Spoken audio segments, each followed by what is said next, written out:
work out, but you're afraid of getting hurt? Well, I'm the personal trainer that is here to help you with that. Hello, everybody. My name is Jeanette Gennaro. I'm the creator of the wellness education program called The Naked Formula, where we strip your lifestyle so you can live well in every area of your life. In this workout series, we're working on your physical wellness, and I'm taking my 12 years of experience as a personal trainer, and I am creating the best workout series out there for people who want to begin working out, but they don't want to get hurt. We are going to cover foundational movements that are going to help you move safely throughout your daily activities, and it also lays a foundation for every single type of exercise there is out there. So whether you finish this 12-part series and begin in the beginning once again and do another round, but just doing it quicker and with a larger range of motion, or you can complete the 12-part workout and move on to a higher intensity form of exercise. But you'll be able to safely do so because you've laid the good foundation. So let's lay a good foundation for today's workout and start marching in place. Today's workout, we're focusing on movements that you're moving either front or back. There are a lot of big exercises in this group, okay? So today we're going to work on the squat, but for the first time, you're going to work on some lunges. So we're going to take a little bit of extra time to, cover this movement. It's a very basic movement, but trust me, it's going to be very small range of motion. You're going to be doing it with support, so you're able to do it safely, okay? I want you to bring your knees up. You're not bending at all from your back, and you're only bringing your knees up as high as you can without folding forward, okay? This is getting the hamstrings ready. These type of exercises, you're doing a lot with the quadricep, the hamstrings, the glutes. Glutes are always working. They are responsible for a lot of different movements. They're responsible for, keeping your hips in a proper position, but the quads and the hamstrings, they're getting a lot of attention today, and the calves. The calves are too.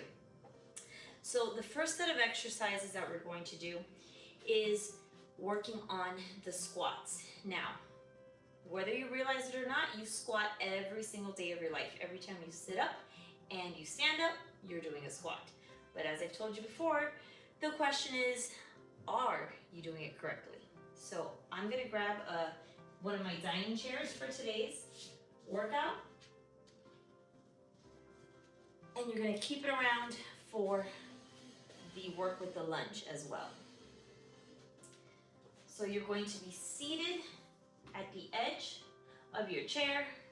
This chair is not going anywhere, but just make sure that if you feel like your chair is a little wobbly, or maybe it's on like a tile surface, you can put it up against the wall, maybe put it up against your couch so that chair is not going to slide anywhere.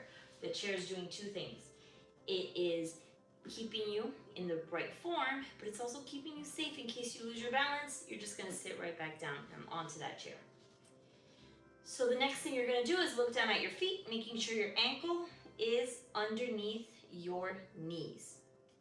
If you get up off your chair and you're doing it like this, pushing off the balls of your feet, this is putting a lot of pressure on the knee. You've heard it before in exercise classes, don't put your knees over your toes. So why would you do that when you're getting up off a chair?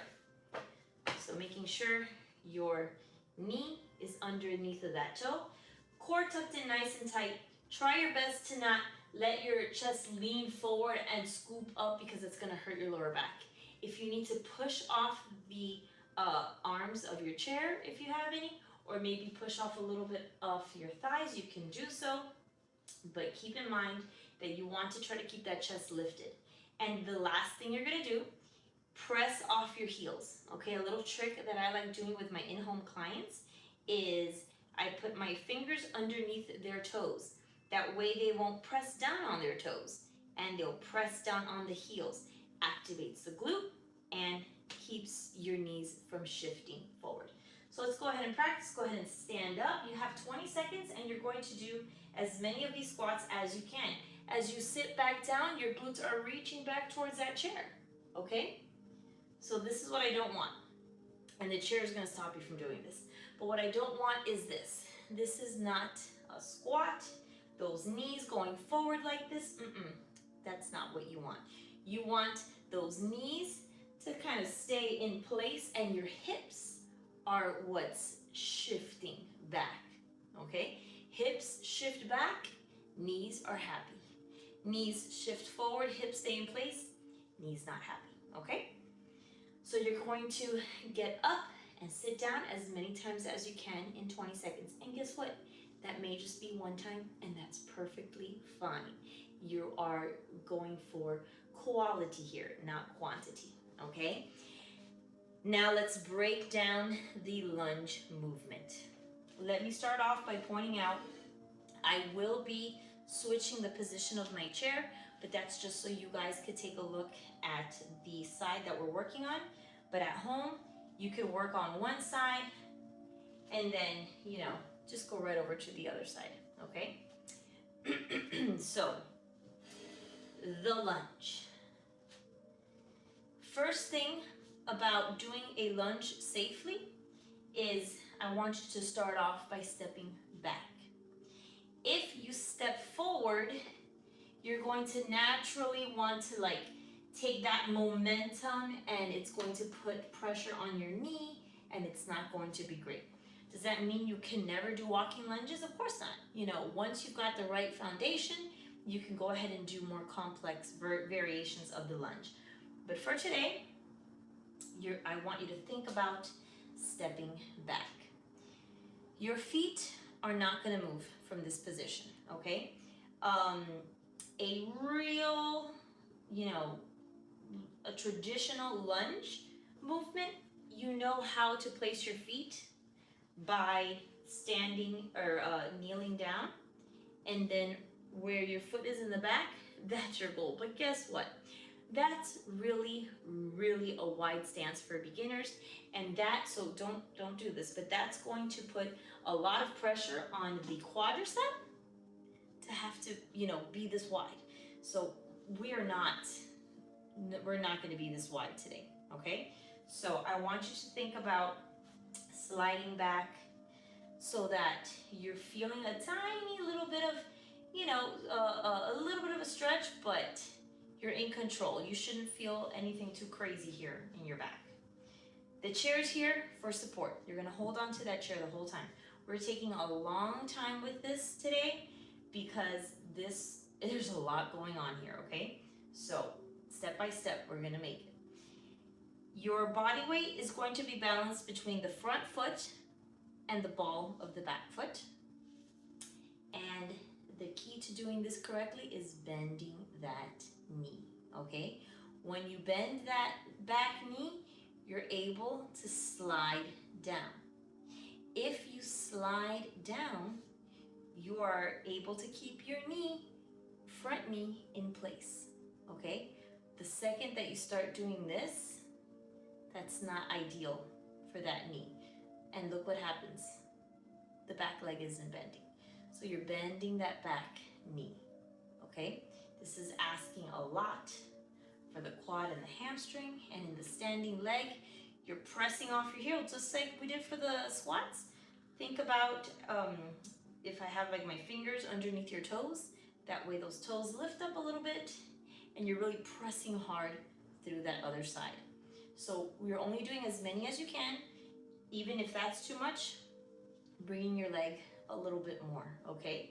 When do you use lunges in your daily life? Well, lunges are great for, let's say you need to pick up something off the floor, or there's something, in the floor that you need to do. Well, guess what position this is? This is a lunge. So you're here doing whatever it is that you need to do, grabbing whatever you need to grab, talking to one of your children or your grandchildren, and then it's time to get up. Oh well, if you start, thinking about crazy forms of getting up, then you can injure yourself. So the proper lunge will just help you move better in your daily life by helping you get up and off the ground.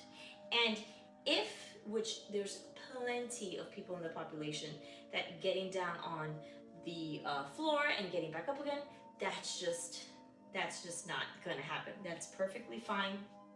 Do not open up your feet very wide. This is still a great way to engage the quadriceps and the hamstrings, okay? So again, if you're part of this population that has no plans of going down on the floor and getting back up again, then still do this because it's a great exercise for all that. Oh, plus it works on the calves as well. So every single muscle in the lower body is going to work out for this, okay? Move on to the other side so you can practice. Switch it around.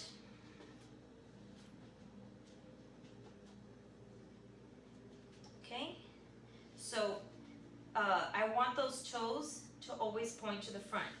So slide the foot back, okay? Instead of just stepping back, because when you step back, you might turn your knee and your toes, okay? So instead of stepping back, just slide back. Not a whole lot, not very wide. Knees, hips, toes, point to the front. Supporting yourself, bend that back leg, okay? Bending that back leg, slide straight down.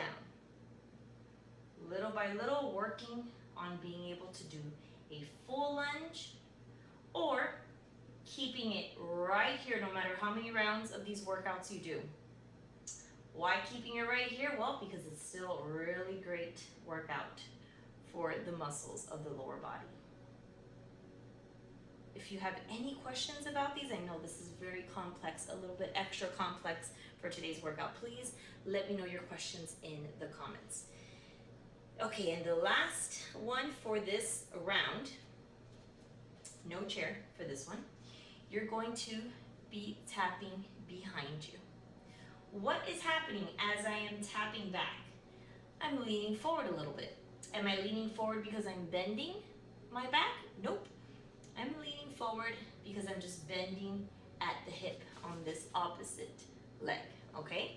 So the back of that leg remains level with your back the entire time. Not like this, but like this, okay? So you're going to step back and back. You don't have to go back very far. Just a little bit of tap, keeping that core nice and strong, and letting yourself naturally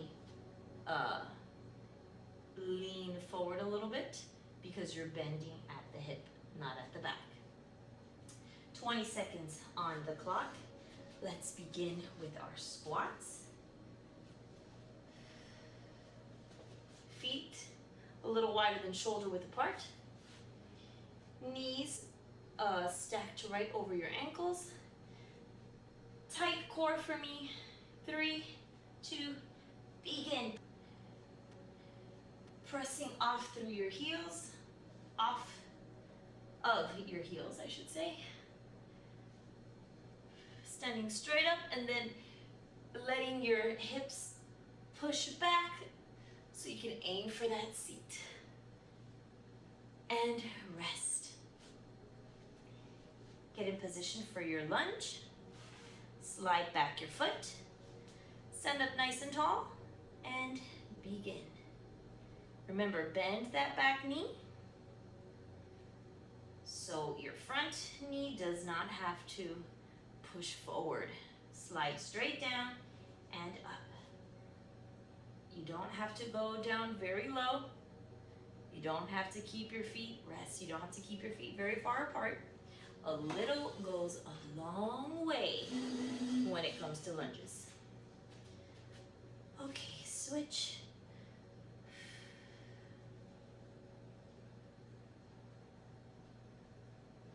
Bending that back knee, sliding straight down, and keep your core tight. If you engage your core muscles, then you're able to stay in that proper posture. Rest. Excellent work, guys. Tapping back. You also have to keep your core tight for this one because it's going to support your back as you slightly lean forward. That leg that's tapping, the back of that leg always level with your back. You're not bending forward at all. And rest. Squats. Begin.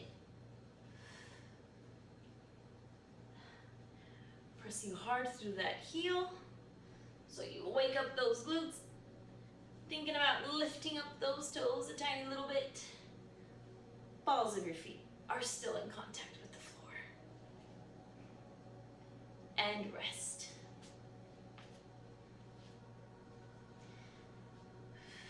Slide back. Tight core and begin. Bending that back knee. Sliding straight down and up. Relax your shoulders, let them drop.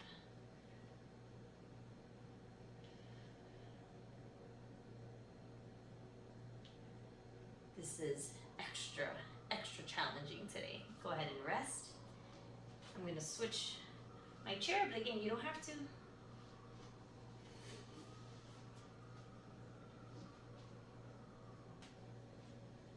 Sliding straight down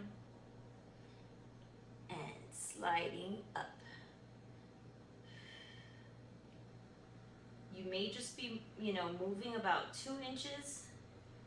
That's perfectly fine. Just being in this position here and moving a teeny tiny little bit, you're still, go ahead and rest, you're still doing a lot for those muscles.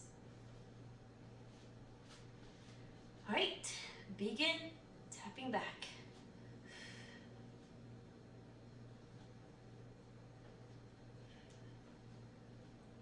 Once you feel a little bit more in control, you can tap a little bit quicker.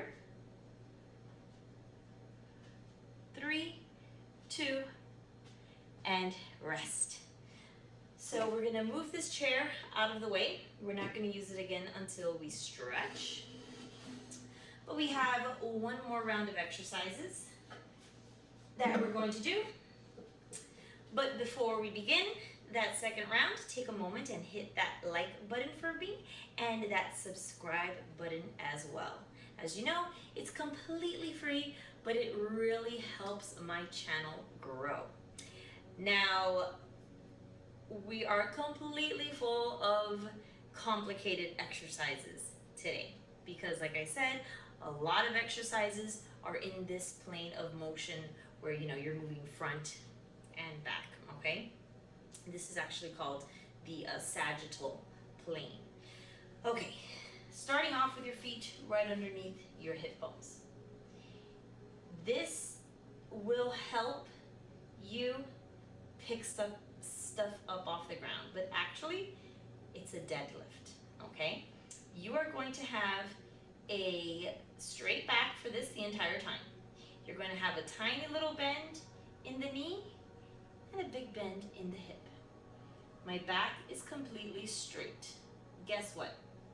If you need to pick up something up off the ground, your feet are going to be wider so you can get down deeper, but you're going to be in this position right here, okay? This is what it means when you hear, lift with your legs, not with your back. All right?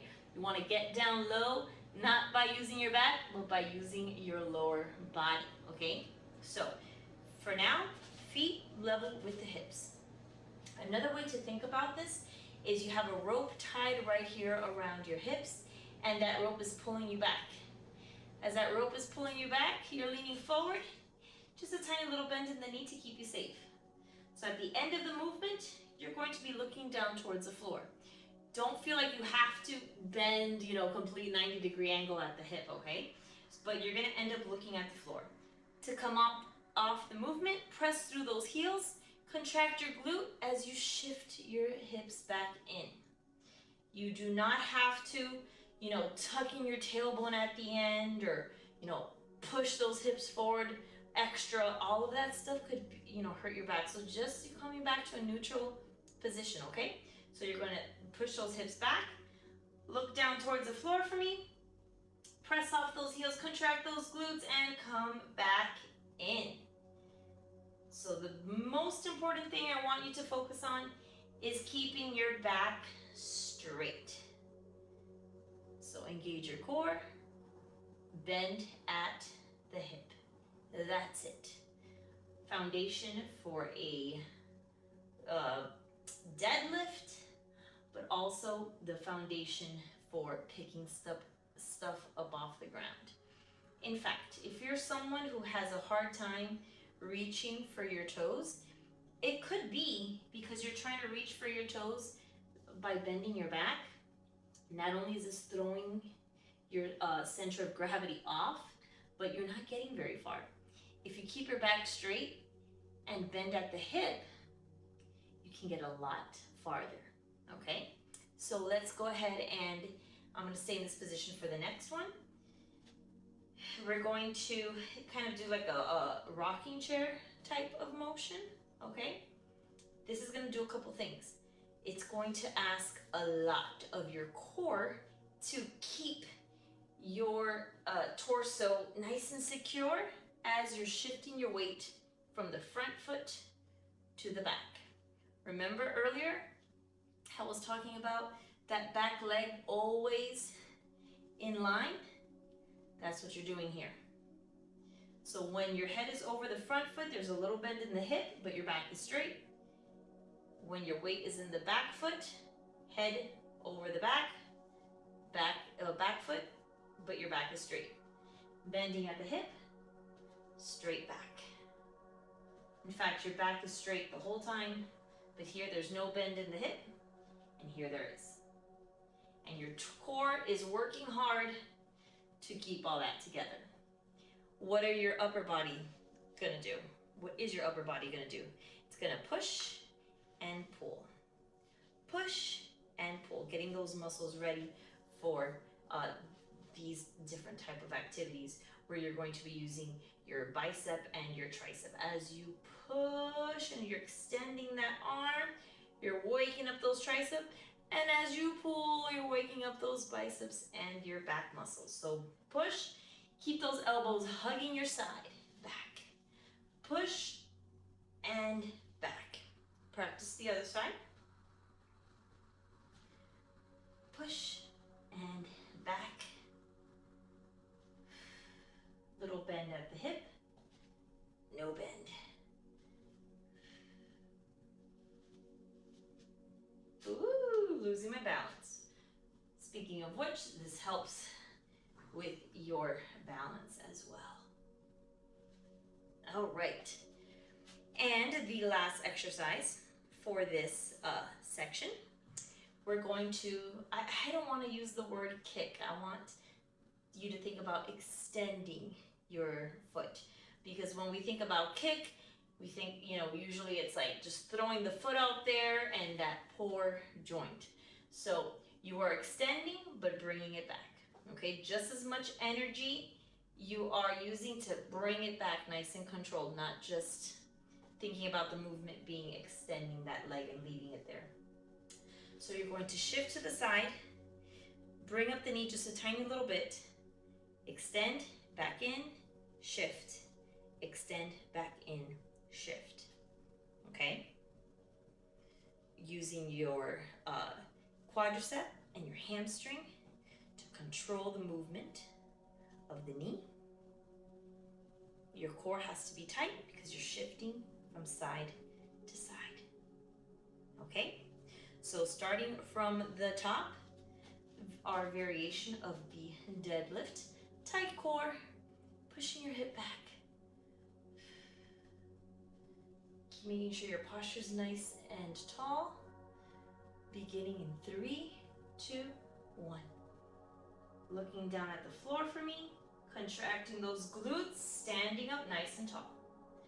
Bending at the hip, push those hips back, back, back, back, back. Look down towards the floor and back up. Nice and tall posture. 3 seconds left. And rest. All right, let's start off with the right foot in the back. Not having to be way too wide. Extend and bring in. Extend those arms and bend at the elbow.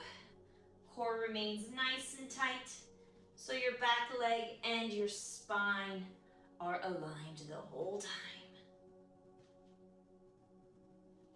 And rest. So proud of you guys for sticking with me through today's workout. A lot of complex movements. You guys are almost done with this series.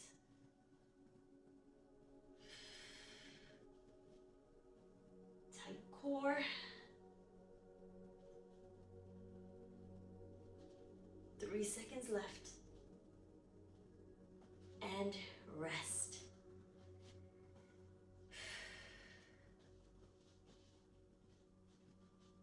All right. Lift that knee, extend that foot, bring it back in.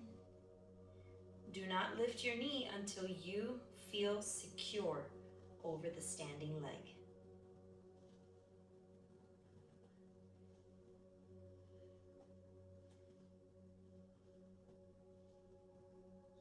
And rest.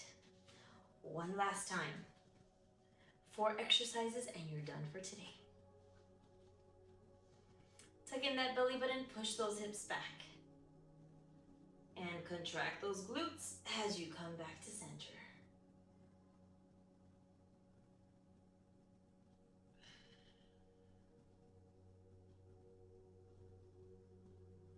You can press off those heels. Rest to help wake up those glutes, whether it's for a squat or for a deadlift or for a lunge too. All right, begin. Push and back. Breathe through it, but keep your core engaged the whole time.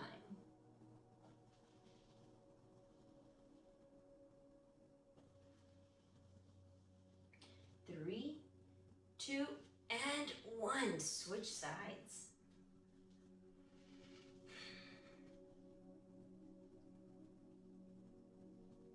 And begin.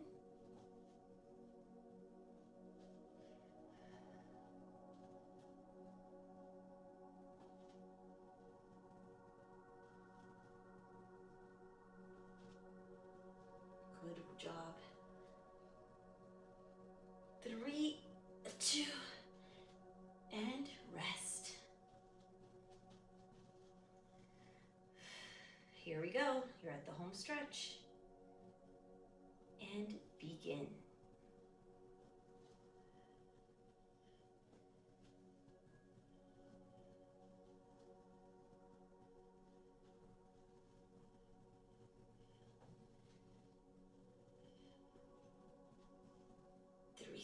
Left. And rest. Marching in place.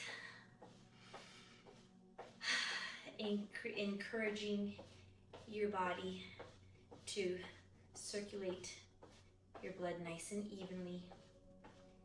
Make those marches a little bit smaller.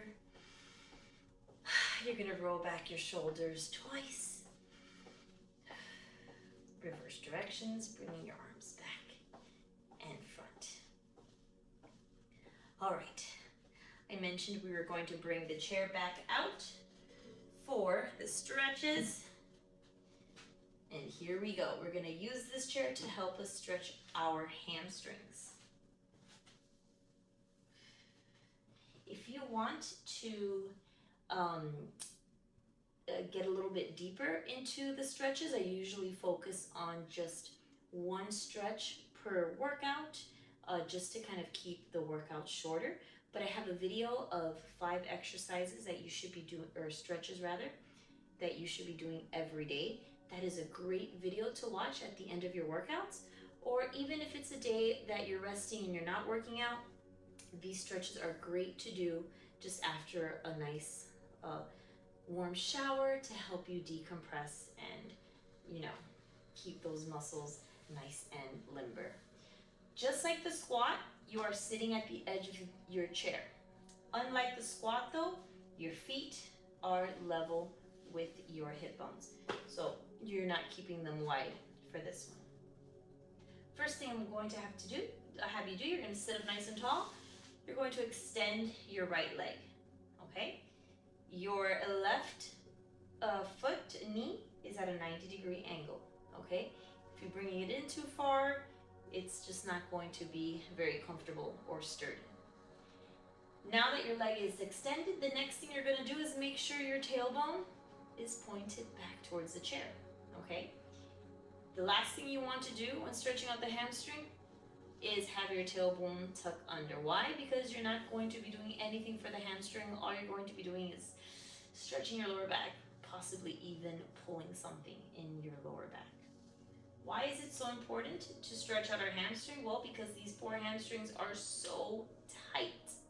We sit in poor posture all day, and not because we're making a conscious effort, but because our furniture kind of encourages that. See, if I just sit on this dining chair like this, sure, it's nice and comfy, but the tailbone is tucked in, my knees bent, hamstring is shortened. You're sitting on a comfy couch, same thing, okay? So we want to just give that hamstring a little time to just stretch. So you do that by extending that leg, tailbone points back, chest lifted so your back is straight. Just being in this position may be enough for you, okay? If you need to deepen the stretch a little bit, when you exhale, bend at the hip, still keeping that back nice and straight, just like you did for the deadlift, keeping that back straight, bending at the hip. So breathe in and out through your nose. Let your body know you're done working out. You're not going to move quickly, so it can feel comfortable holding the stretch. Inhale, exhale, pointing that tailbone back, leaning a little bit forward if you need to. Relax your shoulders. You're going to be here for 10 seconds.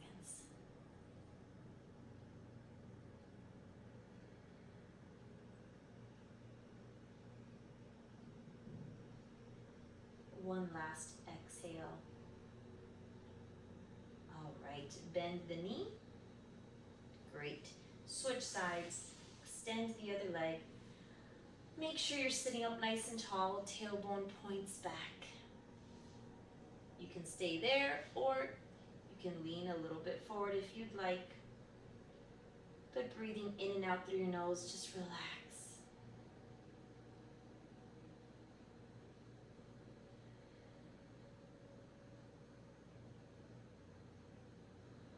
One last time, inhale and exhale, bringing your knee in. Perfect. Thank you so much for joining me. As I mentioned, you guys are almost done with this series. You should be so proud of yourself, whether this is the first time you're completing this series or your second, your third. You guys are amazing for making this a part of your routine. I appreciate you guys so much, and I will see you in the next workout. Bye.